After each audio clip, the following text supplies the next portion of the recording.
یہ نہیں ہو، پورا یقین ہو میں اللہ کے دروازے پہ آیا ہوں، یہاں سے خالی جولی لے کر واپس نہیں جاؤں گا۔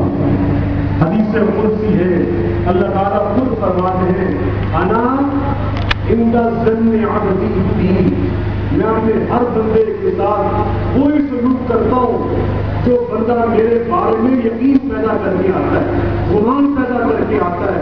اگر ایک بندہ 100% یقین کے ساتھ آ کے دعا کرے، اللہ 100% ہی اس کی دعا کو پورا کر دیتا ہے۔ 50% یقین لے کے آنے والے کی دعا 50% قبول ہوتی ہے، 5% والے کی دعا 5% قبول ہوتی ہے، تردد لے کے آنے والے کی دعا اللہ اس کے منہ پہ مار دیتا ہے۔ آئے اور مجھے یقین ہی نہیں کہ میرا اللہ میری دعا قبول کرے، یقین کامل سے دعا مانگ۔ اللہ قرآن میں اپنے ایک بندے کی دعا بطور نمونہ پیش کر رہا ہے کہ دیکھو اس میرے بندے کی دعا کو کیسے یقین کامل سے مانگی۔ اللہ اکبر، کیا فرمایا؟ کعبہ یا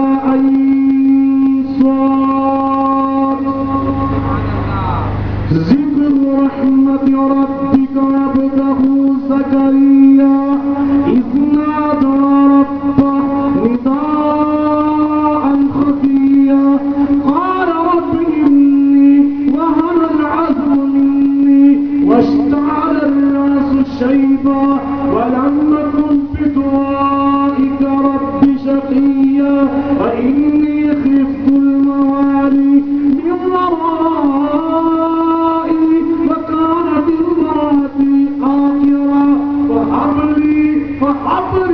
فهب لي من لدنك وليا يرثني ويرث من آل يعقوب واجعله رب رضيا۔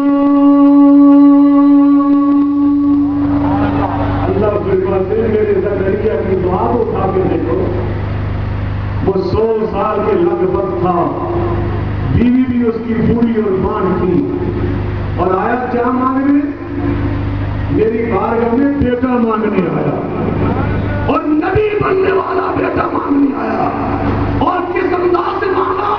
اس نے کہا اللہ اتنی وہاں منی، میں مانتا ہوں میری ہڈیاں کمزور ہو گئی، میں مانتا ہوں استاد اللہ سے شہبا میرے بال سے غیر ہو گئے، میں مانتا ہوں پکان کی مرادی آ کے رہا، میری بیوی اب تو پوری بھی ہو چکی، جوانی میں پانچ تھی، اگر سن اللہ میری بات وَلَمْ أَكُنْ بِدُعَائِكَ رَبِّ شَقِيًّا، میں نے تیرا کنڈا کھٹکھٹایا ہے، میرے تیرے دروازے پہ دستک دی ہے، میں خالی چوری لے کر یہاں سے نہیں جاؤں گا۔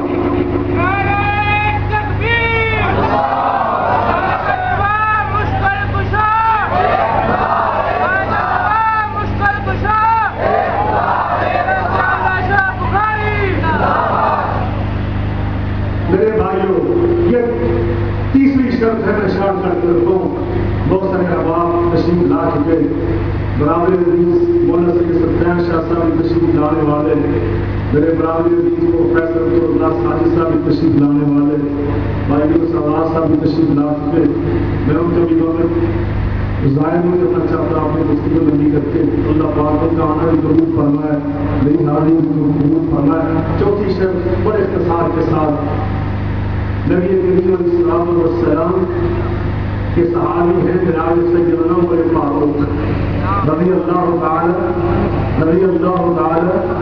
عنہ، نبی پاک صلی اللہ علیہ وسلم کی تعلیم کی روشنی میں فرماتے ہیں ان الدعاء موقوف بین السماء والارض لا يسقط منه شيء حتى تصلي على النبي صلی اللہ علیہ وسلم۔ جب بندہ دعا کرتا ہے اللہ اس کی دعا کو اٹھا کر زمین اور آسمان کے درمیان لے جا کر روک دیتا ہے، لٹکا دیتا ہے، معلق کر دیتا ہے۔ کب تک؟ جب تک دعا کرنے والا اپنی دعا میں نبی پاک علیہ السلام کی ذات گرامی پر درود شریف کو نہ پڑھ لے۔ درود شریف کے بغیر دعا قبول ہوتی جب تک درود شریف نہ پڑھا جائے، مسلمان کی دعا اللہ تعالیٰ قبول نہیں فرماتا۔ ہمارے بات آپ کو ملا ہے، کہہ رہے کہیں درود شریف نہیں پڑھتے استغفراللہ. ہم تو کہتے ہیں اللہ کی قسم جس نماز میں درود شریف نہ ہو وہ نماز قبول ہوتی. جس جنازے میں درود شریف نہ ہو جنازہ قبول ہوتا. جس خطبے میں درود شریف نہ ہو خطبہ قبول ہوتا. عیدین کی تقریر اور خطبوں میں درود شریف نہ ہو وہ عیدین کے خطبے اور نمازیں قبول ہوتی. نماز استسقاء میں درود شریف نہ ہو تو وہ قبول ہوتی. اور جس تقریر میں درود شریف نہ ہو وہ تقریر بھی قبول ہوتی. جس دعا میں درود شریف نہ ہو وہ دعا قبول ہوتی.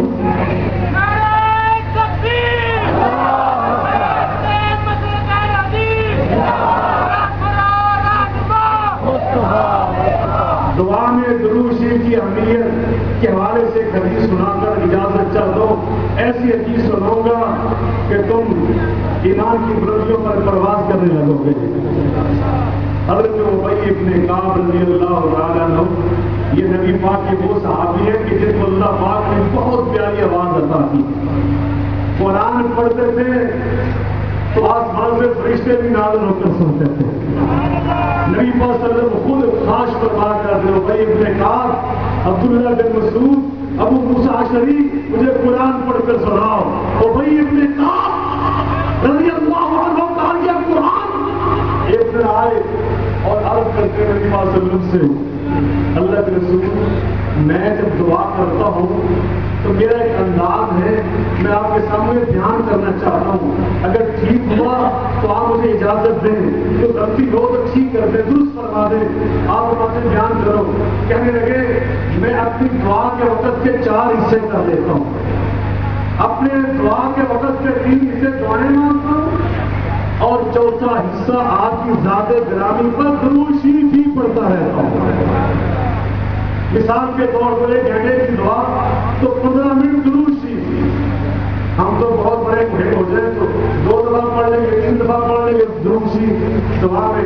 مگر صحابہ کی محبت کا حال دیکھو وہ پورا چوتھا حصہ کہتے ہیں میں درود شریف ہی پڑھتا رہتا ہوں. اور پوچھا کہ میرا یہ عمل کیسا ہے. آپ فرماتے ہیں بہت اچھا. لیکن میرے ابو موسیٰ ابو ابی بن کعب ان زندہ تو خیر اللہ. اگر تو اپنی دعا میں درود شریف اس سے بھی زیادہ پڑھتا تو اس سے زیادہ اچھا ہوتا. کہنے لگے کہ میں آدھا حصہ کرتا ہوں. آدھا حصہ دعائیں مانگوں گا آدھا حصہ درود شریف پڑھوں گا. میری عادت نہیں لوگوں کو کہنا سبحان اللہ مگر آپ بالکل ہی سو گئے.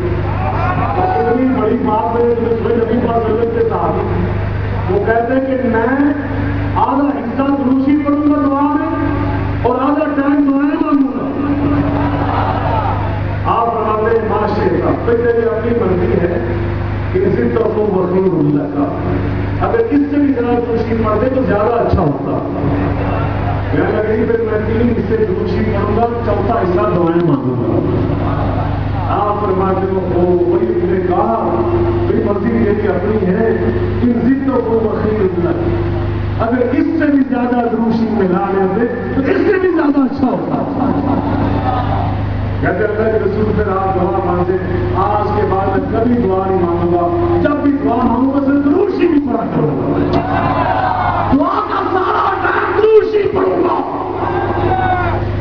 میرے نبی پاک نے جو جواب میں فرمایا ذرا وہ بھی دل کی تستی پہ لکھ لو. آپ فرماتے ہیں کہ تو بھی سن لے اذن تو فہم ہوگا